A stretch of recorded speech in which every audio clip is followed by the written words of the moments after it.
What's going on, guys? It's Colin from Loco. I've been debating on doing some videos and putting my work online for a while now.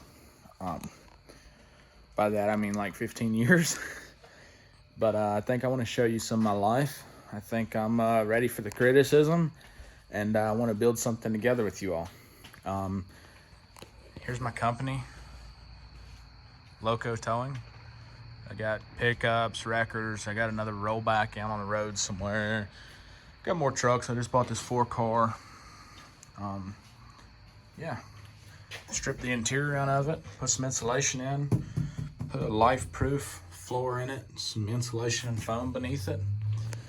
And yeah, here's a test sample of what we're going for on the dash and everything on this flexible, vinyl paint. The engine's all apart. You got the oil cooler and turbo needs rebuilt. Got a new exhaust manifold gasket. Got some headlights. All the dash pieces are getting painted. Going to reupholster the seats and do the headliner. Got these new headlights in it. I got the new chrome housings here. I have polishing stuff here, side markers. I got tons of stuff in the mail. The truck is going to get painted, polished, the whole 9 yards. Typically I go through these trucks like this when I buy them. Basically I get them, my standards of truck, which is a non-POS, non-leaking oil everywhere, just a decent truck to have, a decent truck to own, and something we can put on the road and work and make money with day in and day out. I'll show you some of the other trucks out here. It's just a pickup. Here's a HPL Jordan truck. Obviously Ford F550. I love my 550s. But see, this truck needs polished up again. But we got the frame forks on it from doing medium tows today. Twin line truck. All right, I'm gonna let you get a look at these the running lights.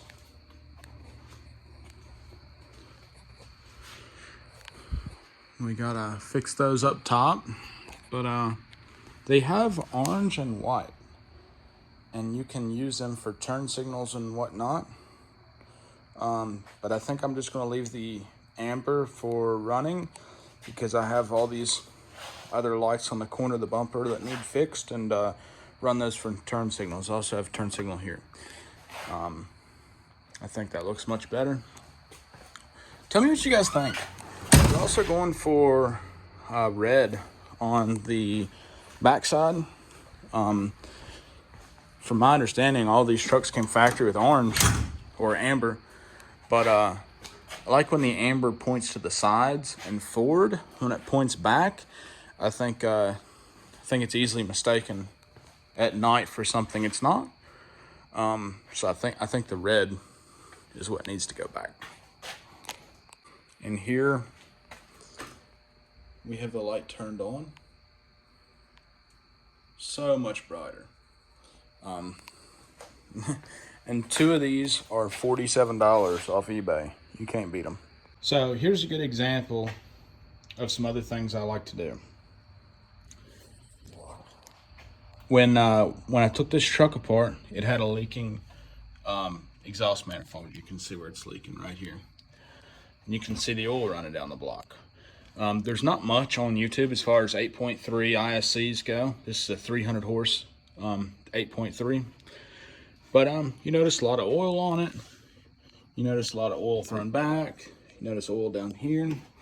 And this is not due to just one in particular leak. A lot of people don't understand diesel engines when they own them, and they don't care to prevent leaks. This is something that can save bikers on the road and save money in your pocket not having leaking oil and DOT and numerous other things. But if you're going to run trucks the right way, this is what you do. So we started tearing this side down, took the turbo off of it. That's when we noticed none of the exhaust clamps are the slightest bit tight. The pack brake down there is missing parts. tried to cobble it together to see if I could get it to function. It doesn't function. But so basically you have your turbo right here. Comes out the exhaust manifold into the turbo. It spins the turbine wheel and shoots back. When that turbine wheel spins, it spins the compressor wheel. That compressor wheel then feeds your tubing, goes to your air-to-air. Your air-to-air wraps around, goes up and down in the intake. So in order to make a turbo or turbine efficient, you have to stop all the leaks. So leaks here, they're loud. They can damage your exhaust valves. They can reduce your hot side pressure and your low side pressure, and they can create extra strain on the turbine system. So we got, kind of that sealed up. And that's when I started noticing an issue with the turbine. So when you have your hot side spinning and your cold side spinning, your cold side is going to try and push its pressure into the oil galley in between it. I'll show this over here. So here is the turbine off this truck. Turbo. So here's your hot side. Here's your cold side. And it's wastegated. All the wastegate does is basically when it reaches a certain PSI, it'll let the hot side leak down to compensate for an overboost condition. But so your cold side will push air, and it'll push against the rings in here where your oil is, your journal, where your bearings and everything are. And once it gets worn out, the air pushes in here, and you will see trucks, all kind of them at the truck stop.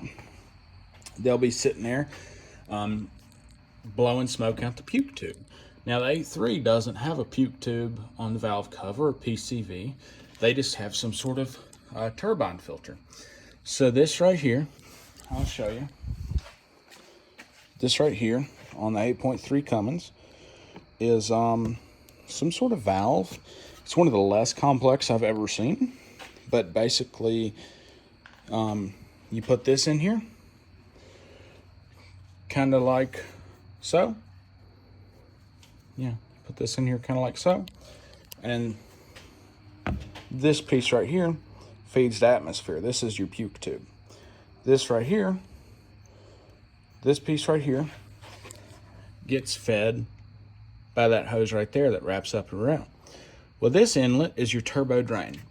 So that cold side pressure leaks down. It hits your bearing journals. After your bearing journals, it goes down and it tries to inject itself into the base of the engine.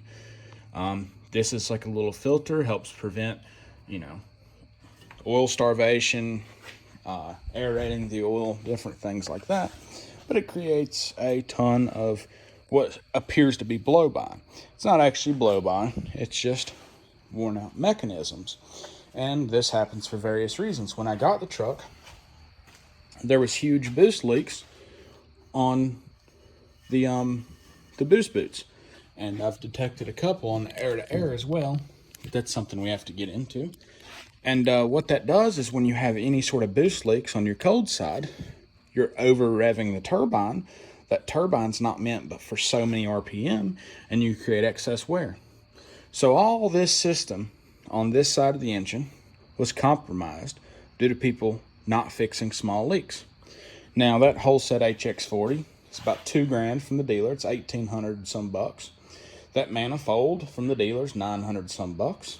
The oil cooler seals and all that was about 100 bucks.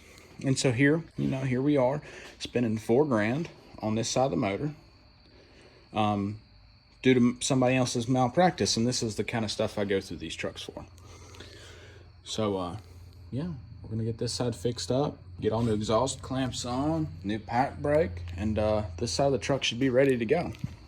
As far as the driver's side of the engine goes, anytime you're dealing with a straight six engine, it looks comparably comparable. The V8 engines, like in the smaller trucks, are not nearly the same. But basically, you have some components here. You have the steering box. It's leaking a little bit. We have these air compressor lines. They have little rubber seals in them. They're leaking, so we're going to have to find the rubber seals. If you notice the lines, when I took them off, how loose they are, the seals on the other side are bad. This has a caps pump. The pump looks to be fairly new, so that shouldn't be something we have to replace. The boot here was missing as I was inspecting the truck before I drove it home. This boot was missing, so the air compressor was getting all of its air from atmosphere. What was also happening is the boost coming into the intake manifold was pushing straight out of here. The engine wasn't getting any boost because it was pushing out where it was supposed to be feeding the air compressor. So now your air compressor isn't getting as much air. It's not getting cool air from the air to air, and you have boost leaks. So, you know, $1 hose and $2 worth of clamps, and got that fixed up before I drove it home and destroyed anything else. Fuel pressure and everything seems to be good. Put some new steering lines on it. Everything looks to be in good enough shape to be good. As far as the air conditioning goes, for whatever reason, the air conditioner, the lines are cut. For whatever reason, the air conditioner lines are cut. You can see they come down and across, and come across, and look, right here. Somebody just hacked that off, and you can see how long it's been cut. This is not something with my doing. And there's a bunch of stuff on a truck like this. Anytime you get around these trucks, they never pay to have proper people fix them, and they don't really care about them. And this is how a truck like this can be purchased somewhat cheap, and you get somewhat screwed because you're buying somebody else's problem. Now, I don't have a huge problem fixing it. I just go into every truck I purchase. I basically just make myself aware that it's a piece of junk. You're going to have to put 10, 20 grand in it to make it what you want. And so yeah, that's where we start on the 8.3. Guys, I just want to give you a little update on what I've been doing. So we use a redneck parts washer, clean some parts up here.